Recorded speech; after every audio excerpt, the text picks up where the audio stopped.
Yeah, I mean, I kind of feel like that was the beginning. like the beginning of all the stuff that happened. And then we kind of moved forward with our lives, not really thinking much of it from an investigative standpoint, more of just that was a crazy experience. Yeah. And I think it was after that, I think my oldest daughter might have introduced us to Ghost Adventures. And he's like, Mom, you got to watch this show. And I kind of think, well, you said you'd watched it before. I'd seen a couple but episodes I never before. Did. Yeah. But yeah, you know, living in a different house and moving on with our lives and, you know, finishing up our wedding process and all that. So it's like life was very busy. Yeah. But yeah, we had watched a little bit of Ghost Adventures and then yeah, we kind of moved on and then we ended up in this house. Yeah, fast forward however many years and then and now we're at our current house. Yeah. But yeah, we had actually bought John a camera and he used it a little bit and then we're like, hey, we're taking your camera. We gotta start videotaping some stuff. And I can't remember where we started. Was it before? I don't think we really did any like ghost filming stuff. We just kind of messed around with the camera. I don't think any of the actual like, okay, this is it. This is what we want to try to do an investigation was until after we visit the museum. Yeah. Oh yeah. Okay. Yeah. So we really wanted to go to Zach Bagans' museum because he had a lot of cool stuff in there, you know, stuff that I was interested in. I've always liked old stuff and antique things. And my oldest daughter, she always liked that kind of stuff. And we would go antique shopping all the time. So I think a big catalyst for wanting to go to the museum on top of it's just kind of a cool place to go, was that we being so amateur in wanting to try some hunting and investigation, that they kind of offer one of those like investigation type tours. So it's like, hey, we could go watch what they do. They can explain what they do and then kind of get an idea of if it's really something we want to try. Yeah. So, and I was super excited. I was super excited. You know, I'm not going to lie. I'm a Ghost Adventures fan. You know, that was for me, just, it was about the history, not so much the paranormal either, really. That just kind of came along later. I really like the stories behind their shows and, you know, I learned a lot, you know, so that's kind of, we wanted to go to the museum just to see, and we wanted to do the night tour and it was awesome. It was an experience and I recommend it for anybody that's into this stuff. But that was like the beginning of me realizing that I might be an empath. So I don't really remember exactly when everything really started as far as like, there's something weird going on. I don't know if it was here or if it was after we went there, because when it was before we went to the museum. Yeah. So there was some stuff going on, but I didn't really understand what was going on. So we went to the museum and right when I stepped into that place, man, it just hit me like a ton of bricks. I was getting all those weird feelings and kind of dizzy and kind of a little off par. And in certain rooms, you know, it was a little different in every room because every room there is different and has a different story. So different places were kind of affecting me, but I didn't realize that as soon as I was going to walk in the door that I would have some kind of reaction. And that was just walking into the lobby. Yeah. We only made it to the lobby. Start the tour. Yeah. And I was like, man, I feel really weird right now. And I mean, people can say, oh, well, you were just having anxiety and you were excited, or maybe you were spooked. No, it wasn't that. This is midday because we did the daytime tour. Then we went back and did the nighttime thing. Yeah, it's kind of a feeling that I can't explain. It's really hard unless you're one of those people. It's really hard to really put it into terms that other people can explain or can understand. Yeah. So, but that was kind of at least, you know, the experiences we had there, and we will dig deep into that in another time. But that was, we had some really interesting and I guess kind of groundbreaking type experiences, at least for me, that was like, okay, now I want to know more. Yeah. Right. So I mean, we could talk a little bit about the museum because it kind of goes to what starts transpiring after that point. So we did the night tour. It's about, I think it was 10 people, and they divided the people up into groups. So 10 people would be upstairs, and then you would have 10 people downstairs. Yeah, or at different parts of the divide you museum. throughout the museum, so you're not bumping into each other, and you kind of have a little bit of privacy. So we were going through the museum, and I'm trying to remember where I had my first weird experience. I mean, because there's so much in the museum, and we ended up having a little tag along. This young girl, I don't know if she came there by herself, but I think we made her feel safe. So we kind of had a little bit of a tag along. We didn't know that till a little bit later, but it's like, hey, wait a minute, this girl's following us around. Not that we minded. I mean, the more the merrier, I remember even before we did the nighttime tour, there was a few things that kind of made me question if it was an experience or not. But I feel like I got poked in the back, like just a finger poke. Yeah. So we went into the Kevorkian. That was in the Kevorkian that was room. when we were standing next to Kevorkian's van, and it just kind of, there was no one behind me. It just felt like a little poke, not hard or painful or anything, but enough to get your attention. And I think now that I think back on it, I think it was when we were standing at the stairwell above the demon chair. Mm-hmm. So they have the demon chair there, and if you know Ghost Adventures, you know what I was talking about. But I think that had to do with an exorcism, and there was so much stuff right in that little area. Yeah, there was a lot. So when I got to the top of those stairs, I got real dizzy, real lightheaded, just super off par. And I'm like, wow, this isn't right. There's something here. I can feel it. I can't really explain it. But, when you're first discovering that you might be a little different as far as whether you're an empath or you're a medium or you're a psychic. I'm definitely not a psychic. But I think when you have never really talked about it and have never really opened the door to that, it's confusing. Well, those feelings are so foreign. It's got to be, I'm not like that, so I can't really speak to that. But I can imagine that it would be scary and weird. Well, most days I'm like, I think I'm stroking out. I know I'm stroking out today. I'm going to have a stroke. Until I understood it, because that's almost kind of what it was like. It's like I felt like my eyes were twitching and I was doing weird things. And I'm like, okay, I think I'm stroking out. Do the test on me. So, but yeah, so the museum was really fun. I do recommend going. I mean, there's a lot of places you could go that are so cool. But I do love museums, and, that was really fun for me. So that when the nighttime tour came, is really when there's certain areas where I thought it was going to be a lot of activity and kind of scary, which ended up not being. And then kind of like the nonchalant walking down the hallway, and then you hear some like yelling and screaming and the disembodied voice type screaming. So there's a thing about opposing mirrors. So in the museum, there's a long hallway with opposing mirrors. And they claim that creates a portal for spirits to be able to travel. So we have no opposing mirrors in our house.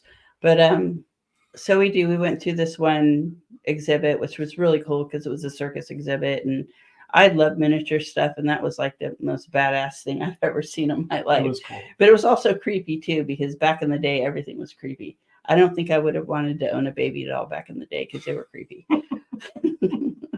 I had a life-size doll when I was in the third grade, and that thing scared me. So we were going through this hallway, and I think we got through it, and then I came back for some reason.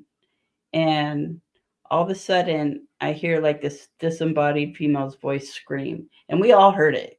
Well, me and Ryan heard. I don't know if anybody else heard it, but we were kind of the only ones in there. And I'm like, oh my God, did you hear that? And he's like, yeah, I heard that.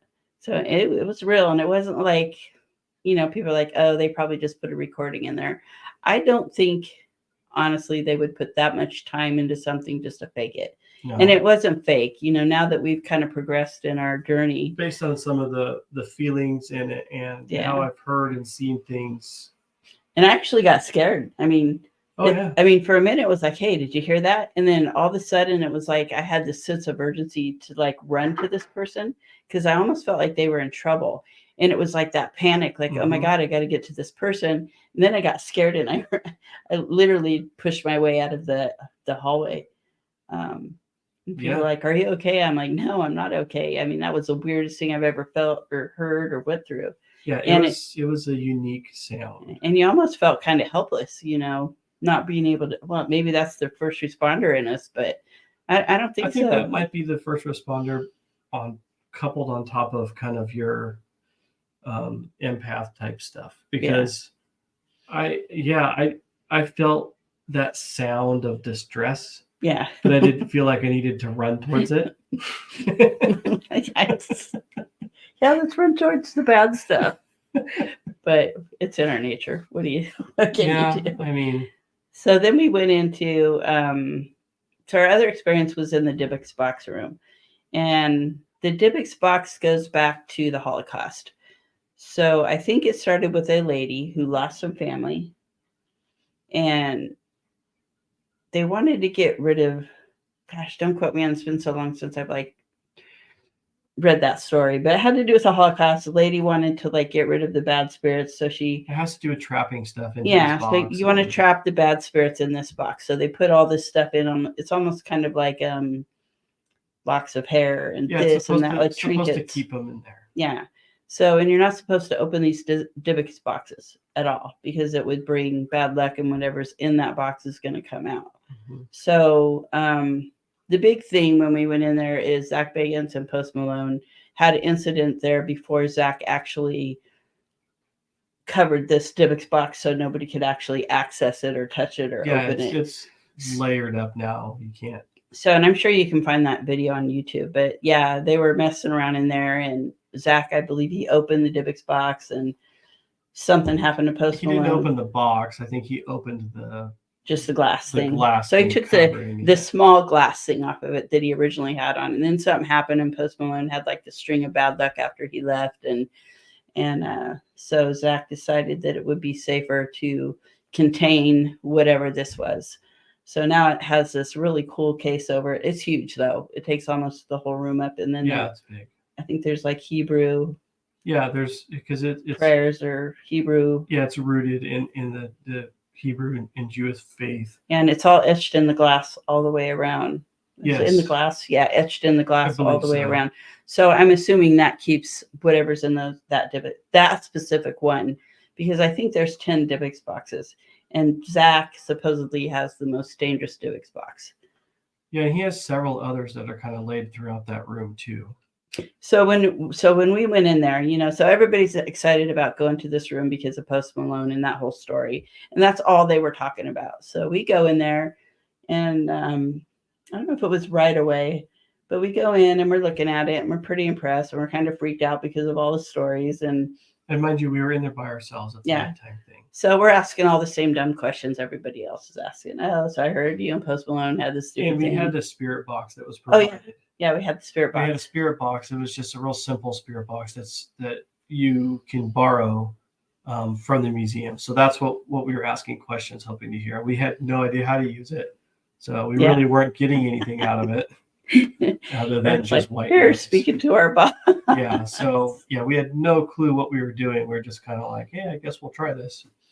So we're in there, and like everybody, had already been in there to ask the same dumb questions about Post Malone. And then it had dawned on me that, hey, wait a minute, this is from the Holocaust. And when you're investigating, you can't just ask random questions like, hey, ghost spirit, come up here before me, I want to see you, without really having any substance behind your questioning. Because most of the time you won't get anything. If you're lucky enough to get anything, it is investigating. So, it takes patience and time, and you can go through a whole investigation and get nothing. And then you can go through one where you're getting everything, and then you're like, is this really happening? But so we go in there, and I remember this is the Holocaust thing. And then Ryan, you decided to separate. Well, we were standing together, obviously, because it's a little bit scary. It's dark. We don't have no cameras, right? So we're not looking through a night vision camera. We're not looking, we don't have any night vision goggles or anything. You got to kind of walk slowly, tread lightly. There's a little bit of ambiance light in there just so you don't fall over in those places. But this specific room was dark. And they actually have one of the, staff that works there that kind of post up outside the door so that there's not a lot of people going in. So they give you a little bit of time to just go in with your group of people. So it's not a safety issue. But, so you are all crammed into one room and everybody gets a turn. So she was like sitting outside the door, just kind of hanging out there. And so we were kind of shoulder to shoulder walking through here, asking questions. And I don't know why, but I just had this weird feeling I wanted to walk to the corner of the room where in the corner of the room there was another Dibbuk box that had to do with offerings, right? Yeah. And we did the daytime tour. You could tell people have left, money there and Yeah. Oh, yeah. That's right. their IDs and driver's licenses and challenge coins and what have you. They had left. I don't think we dropped anything. We were too like, No, yeah, we're not dropping nothing there. I didn't want to. Yeah. None of it really made sense, but that's for some reason I was kind of drawn to walking over there. I didn't tell her, I didn't say anything. I just kind of like started walking over there, and it's only maybe 8 feet, 5 feet or something away from each other. But that happened to be the exact moment she was asking questions that were related to the Holocaust. Yeah, so I didn't want to ask the Post Malone questions because it's like, this is kind of generic. This is from the Holocaust. So I, started saying, hey, I know you're from the Holocaust. Can you tell me something about it? Can you? Yeah, and I don't even remember what I asked, to be honest. But it absolutely brought the fear of whatever you want to believe in into me when that REM pod went off. Because I didn't know what a REM pod was. Yep. I didn't even know there was one in that room. And I thought it was kind of like a fire alarm or something. But when that thing went off, man, I swear I jumped out of my skin. Yeah. And we both looked at each other and ran out. And the staff member was like, everything okay? It's like, there's this thing going off and it's beeping. And she's like, oh, that's a REM pod. And she explained to us what it was. I had no idea. And it's like, she was amazed because that doesn't really happen very often in that room, especially during the nighttime tours. Yeah. So what a REM pod is, it's a round piece of equipment. It has a bunch of lights on it and it has an antenna. And it senses the frequencies and energy. So when a spirit or something passes by it, it sets it off. And depending on how much energy goes by is dependent on how reactive how many of the lights actually go off. So you might get one little beep or you might get like a rainbow of lights. And you have to be within 6 inches of it. You got to be close. If you have the antenna here, it's like just waving your hand over won't set it off. You actually have to like brush right next to it. Yeah. So that thing went off like crazy. Oh, and it was loud and it was every light was flashing. Show. And it was right after I asked the questions about the Holocaust. So that was kind of odd, So then we had to talk her into letting us go back in because it's like, well, you only get so much time in that room. It's like, well, we set that off and we kind of like. And she was very gladly like, hey, there's not a lot of people waiting. Yeah. So because you guys got a reaction, go for it. And she actually followed us in the second time. And kind of stayed back, but kind of followed us in and watched what we were doing. And it did go off a second time. And sure enough, we walk in there and it goes off again. So yeah, we didn't even ask any questions. I think we just kind of walked back in and it was like looked around and kind of looked at each other. All of a sudden, boom, 4th of July again. Mm-hmm. And it was a little scary. And the staff member was like, wow, that's really cool. I've never seen it twice like that. Yeah. So it's cool. I mean, we could talk about the museum all day long. But and I know we're kind of rambling about that, but all of those experiences is kind of what we got bit by the bug, essentially, right? Yeah, and, absolutely. Before, we did the tour and did everything, and then we ended up going back to the museum the next day, right? Yeah. So it's a super late night tour.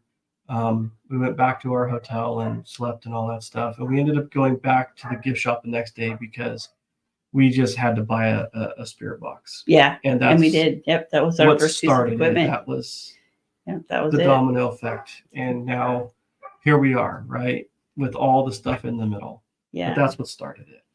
So we need to probably move on from the museum. Yeah. That was the beginning. I mean, of everything. But without understanding those experiences and how much that kind of like the framework that did for us. All of this other stuff that happened that we're going to talk about, the tragedies and all of the ashes, none of it would have really made sense. Yeah. So it's important to know.